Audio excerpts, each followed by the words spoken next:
The ex-wife of my husband hired a lawyer to demand that I pay child support for her daughter, but now she has to pay me. I feel incredibly disrespected when all I've done is be respectful. I'm having a problem with the ex-wife of my late husband who is demanding that I pay child support despite the fact that my husband passed away just a month ago. Dante passed away last month at the age of 34 when a building collapsed on him. He didn't even make it to the hospital. He died instantly. I received a call about the accident while I was at work, but by the time I arrived at the scene, he was already gone. Seeing his lifeless body was like being in a nightmare. I never thought I would feel so helpless in my life. I was devastated because we had only married 2 months before. Dante was so excited about the wedding because he believed it was his second chance at happiness.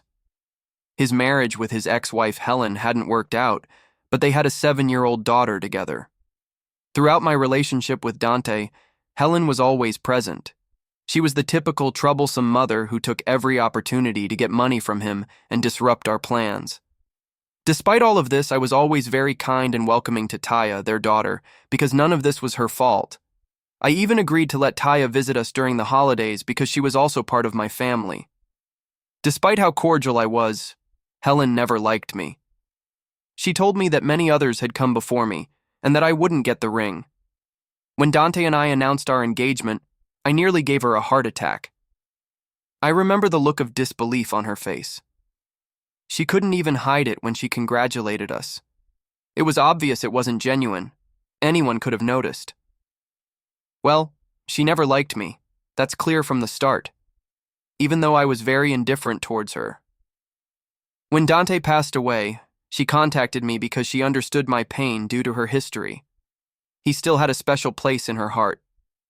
Obviously, she was the only person I could talk to about how I was feeling at that time. I didn't feel like anyone else understood the pain I was going through. I haven't been myself for a long time. I've been trying to finish the paperwork and settle his estate, which has also been very exhausting for me. I wish I could leave it for a time when I feel stronger, but it's impossible. I've been handling his estate for the past month and I'm almost done. Dante left a college fund for his daughter, but he left everything else to me. Now I own his house, his car, and all his savings. Of course, when Helen found out about this, her kindness suddenly disappeared. She had the audacity to ask me when I had the chance to tell Dante to change his will. I scolded her for even suggesting that I influenced him. I didn't know when Dante decided to change his will, but it was his choice. If he had left me with nothing, I would have been fine. It wasn't my fault that he was always so detailed. You know, Helen kept making assumptions about Dante's will to the point where I stopped interacting with her. The only time I did was when we would accidentally run into each other in places like the mall. When I saw her, I would immediately walk in the opposite direction. I thought if I ignored her, she would disappear. But that wasn't the case. She was planning something even worse to throw at me. A few days ago, Helen brought Taya to visit me. She said Taya missed me a lot, so I let her bring her. I assumed Helen wouldn't stay, but imagine my surprise when she made herself comfortable in the house, started commenting on how good everything looked, and asked if I had already started redecorating. Then she said it must be nice not to have to struggle financially. At that point, I started wondering what her true intentions were with these comments. That's when Helen told me she had been struggling to take care of Taya. Dante used to pay child support, but now that he was gone, Taya wasn't receiving anything. Helen assumed I would continue paying, but I hadn't done so until then. I responded with all due respect that Taya wasn't my biological daughter, and I wasn't obligated to support her. Besides, her father left a substantial amount of money for her college fund. If that wasn't enough, Helen had a good job, so I was sure she could use some of that to take care of her own daughter. Helen was shocked by my words. She told me she couldn't believe I was being so cruel to a child whose father had just passed away. I told her that this wasn't the best time to discuss this. I had just finished settling Dante's estate and was also going to have additional expenses now that Dante wasn't here to help with the bills. Asking me for money at this moment wasn't helping. Her response was that I was being selfish and unreasonable. She claimed she had been waiting for a day like this where I would make Taya suffer just because I was her stepmother. I defended my love for Taya to Helen and told her that things weren't going well financially at the moment, but if we could revisit this topic later, we could come to an agreement. Well, obviously, she didn't want to listen to that, which only frustrated me even more, and I lost control. The next thing I knew, everything went red. I asked Helen if that was the reason she had gotten close to me during the funeral. Was she trying to make sure I would keep paying child support for Taya, or was she trying to get more money from me? She denied all of this and claimed I was accusing her of things she would never do. It was then that I reminded her of how she had made my relationship with Dante difficult from the very start. She stole our date nights, left him without money, showed up at his house unannounced, and did everything she could to sabotage our relationship. Yet, we still prevailed. From the beginning, she's always tried to make my life difficult because she simply resented me. She knows she can afford to take care of Taya, but she wants that responsibility to fall on me. I love Taya, but she's not my biological daughter, and she's certainly not an orphan. Her mother is alive and financially stable. Then Helen claimed I didn't understand her situation, that she had many expenses and debts I didn't know about. I asked her if she thought she was the only person in the world with expenses. I had them too, and I was also dealing with my grief and trying to keep up with my job. I was struggling just to get through each day and didn't need her adding more stress to my life. I was just asking for time to revisit this conversation in a few months when I was in a better emotional state. Then we could come up with a plan that worked for both of us, because I really wanted to help Taya, but none of my words seemed to reach Helen. She took Taya and left. Before leaving, she told Taya that I didn't want her in the house, which was a lie. I tried to explain to Taya, but Helen made her leave quickly. Now, my husband's daughter hates me because of her troublesome mother, and here I am, trapped with all these conflicting thoughts in my mind. First, I'm still dealing with the loss of my husband. I don't want Taya to hate me forever, but I don't know how to avoid it. Update 1. It's been 2 months since my last post, and during this time, I've started to heal. I've also been supporting Taya in every way I can. I read all of your comments, and they helped me make a decision. Now, I realize I was being hard on Taya because of my difficult relationship with Helen. It's not Taya's fault that her mother and I don't get along. At the end of the day, Taya lost her father, and I need to be there for her. After thinking it through, I contacted Helen to find out how much she needed. Although I couldn't give her the full amount that Dante used to give, I offered what I could. I had to rearrange some things, but I finally found a way to contribute to Taya's expenses. For the past 2 months, I've been paying child support to Helen, and it's been going well. Helen has kept me updated on how Taya is doing, and I see her every other weekend to spend time together, just the two of us. Taya is still very sad about her dad. She's old enough to understand that he's in heaven, but she misses him a lot. What made things even harder for her was that Helen doesn't have any photos of Dante in their house. When I found out, I decided to give Taya some pictures of her dad. I didn't do it with bad intentions. I just wanted the little girl to have an image of her father. However, Helen got furious. She sent me a message asking when I had asked for permission to give those photos to Taya. I thought Helen wouldn't mind because, well, Dante was Taya's father. Helen explained that she didn't like having pictures of her ex around and that I should have consulted her first. I felt like she was overreacting, but I decided to back off. Instead, I made a photo album for Taya that she can have when she's older. This issue with the photos isn't the only time I've clashed with Helen. She's been asking for more and more money, claiming she has extra expenses. When I told her I couldn't give her any more, she tried to make me feel guilty. I had to remind her of the agreement we made. I'm not even obligated to help her, and I'm doing it out of the goodness of my heart. If she keeps pressuring me, I might stop helping her. I don't know why I was so naive to think she would be grateful.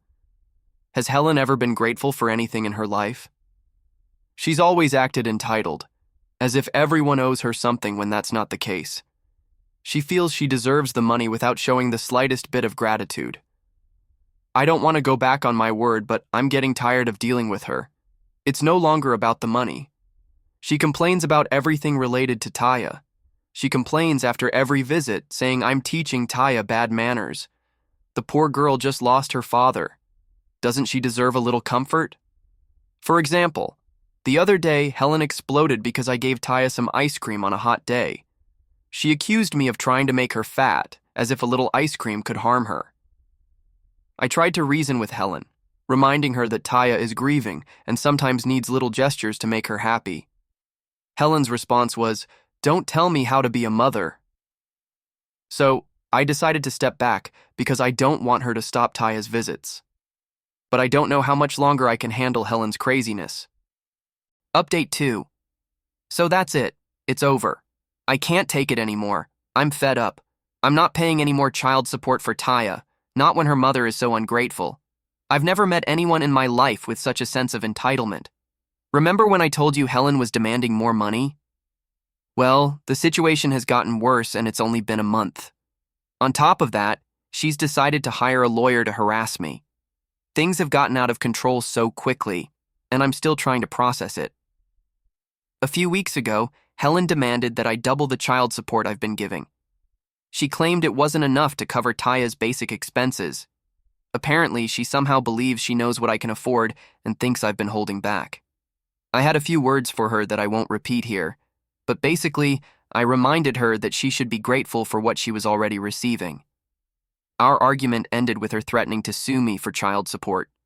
I challenged her to do it because I was ready to fight until the end. I never thought she would actually go through with it. So, imagine my surprise when I received an email from her lawyer demanding payment, just like Helen said. I replied to the lawyer that there was no way I was going to do that. And well, it was like opening a Pandora's box. Over the past few weeks, Helen and her lawyer have taken turns harassing me. Her lawyer, in particular, is on the verge of being unprofessional with all the threats. He even said they would put me in jail and seize all my property. I don't even think that's possible just for child support. I've repeatedly told them to leave me alone and that I'm not going to pay more than what I've already been giving. In fact, they're pushing me to the point where I don't even want to pay another dollar, not a single cent. Not even a debt collector would accuse me like this. I'm exhausted. Every morning, I wake up to an avalanche of insulting and threatening messages from Helen. The threats have escalated to the point of suggesting physical violence against me. After receiving several of these threats, I got scared and decided to consult my own lawyer. Honestly, I didn't want to involve the law. The last thing I need right now is a legal battle, but Helen and her lawyer have forced my hand. I had no choice but to spend money I don't have to hire legal help. I actually feel relieved that I did, because my lawyer told me that what they're doing is completely illegal. Unless I've adopted Taya, I'm not legally obligated to pay child support for her. Only her biological parents are obligated to do so.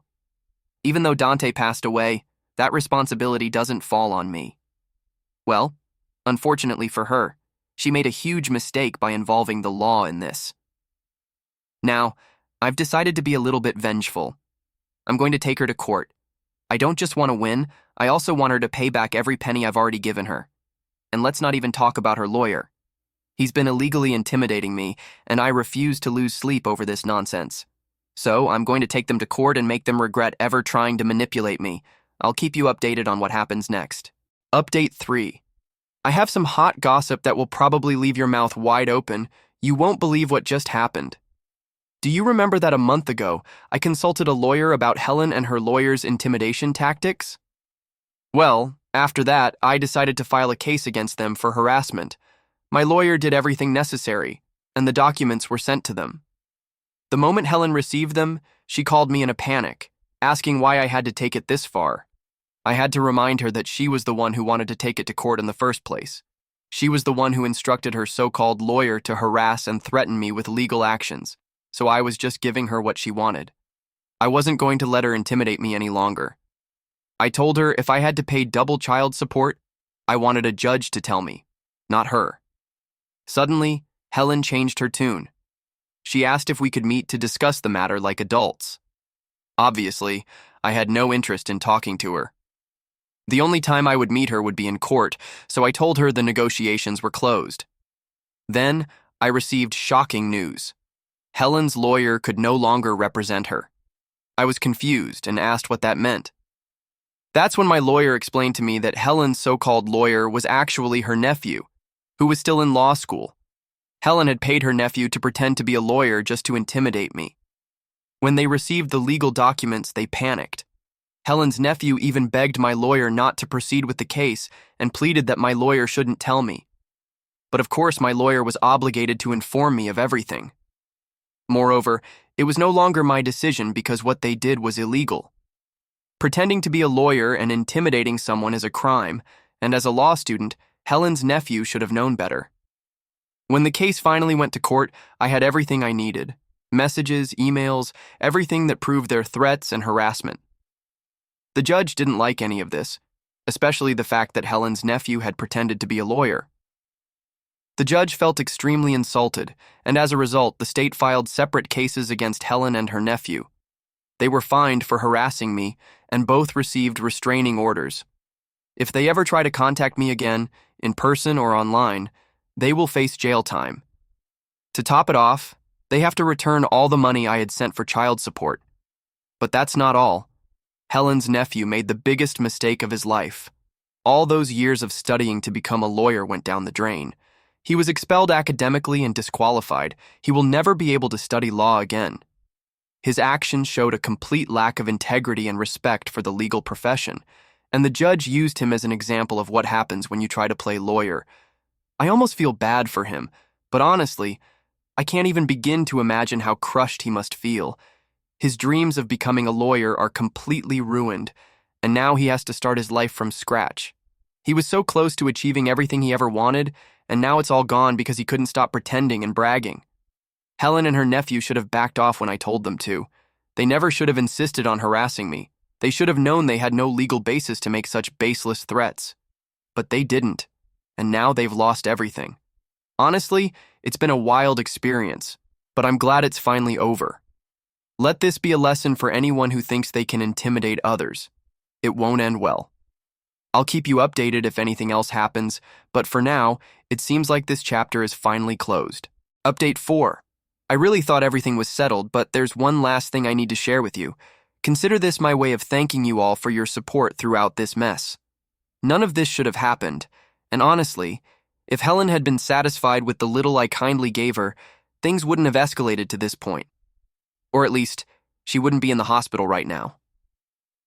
Well, do you remember her nephew, the one who was disqualified? It turns out his parents were absolutely furious with Helen for involving their son in her plans. Can you imagine the time, money, and resources they invested to help their son get into law school, only for her to ruin everything? Now he'll never have the opportunity to become a lawyer, and his future is ruined because of Helen's selfishness. Helen's sister, who is the mother of the nephew, was so angry that she attacked Helen at her workplace. She waited for Helen in an empty parking lot after work and confronted her.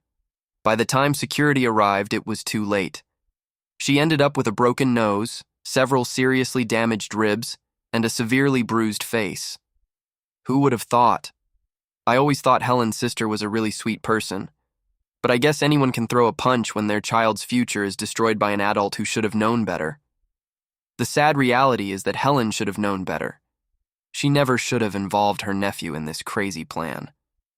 If she was so desperate, she could have asked a friend to pretend to be a lawyer, or better yet, she never should have asked me for more money in the first place. I'm pretty sure she just wanted more money to keep funding her unsustainable lifestyle. It's no secret that she loves designer clothes and expensive trips. Dante and I always suspected she was using part of Taya's money to fund her little luxuries, but we never said anything because Taya was being taken care of.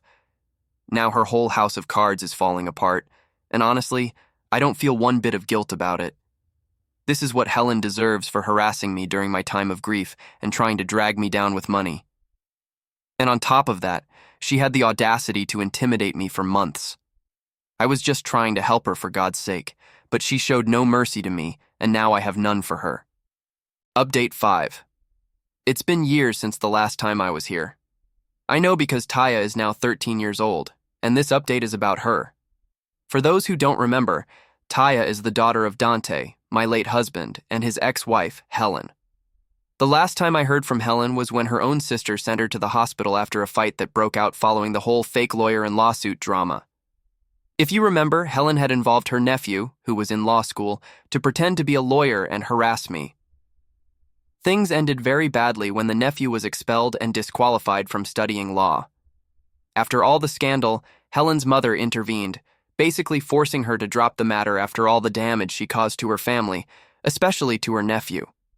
Although Helen's sister was sued for the assault, the situation didn't get too complicated for her since Helen's mother stepped in and tried to calm the chaos. As you can see, Helen's family is quite dysfunctional, but luckily they're not my family, and I distance myself completely from all of it. The relationship between Helen and me was definitively cut after she returned all the child support money that she had illegally demanded from me. Of course, that just added fuel to the fire in our dispute, and we haven't been in contact in all these years, which has been a relief. Now, what I really want to share with you is that after 6 years, Taya reached out to me again. It was completely unexpected. We hadn't had any kind of communication since Helen cut off any possibility of us meeting, as she demanded I pay her money again. Needless to say, that wasn't going to happen, so Taya and I lost contact, even though we always had a really good relationship. A few months ago, I received a message on my social media from an account I didn't recognize. It turned out to be Taya, who had been looking for me for a long time. She told me she missed me a lot and wanted to reconnect. She explained that her mother, Helen, had been very difficult during the last few years. I was really surprised to receive that message, not just because I thought Helen had influenced her daughter to forget about me, but also because Taya was taking the initiative to contact me on her own, despite everything that had happened between her mother and me. Since then, I've given her my number, and we've been in touch regularly. We talk every week, and it's like those 6 years without communication never happened. She tells me about her life, school, and friends. On my end, I tell her about my life, how these years have been for me, and how happy it makes me to hear from her again. It has been a relief to reconnect with Taya because even though I'm not her mother, I've always cared for her a lot. It was very painful for me to lose contact with her when Helen decided to cut her off from me. I always knew it wasn't my responsibility to financially support her, but that never meant I didn't care for her or didn't value the relationship we built while I was with her father. When Helen completely cut me off after I stopped paying the child support, it hurt a lot, but I understood there was nothing more I could do. However, knowing that Taya feels she can count on me and wants to stay in touch has brought me a lot of peace. Update 6. I want to address something some of you have been suggesting since my last post, that maybe Helen is behind all of this, that perhaps Taya is contacting me for some hidden reason. I've thought about it, and honestly, I don't believe that's the case. Taya hasn't asked me for anything, not money or any other kind of favor. We just talk, and our conversations haven't been about complicated topics, nor have they mentioned anything about her mother asking for something.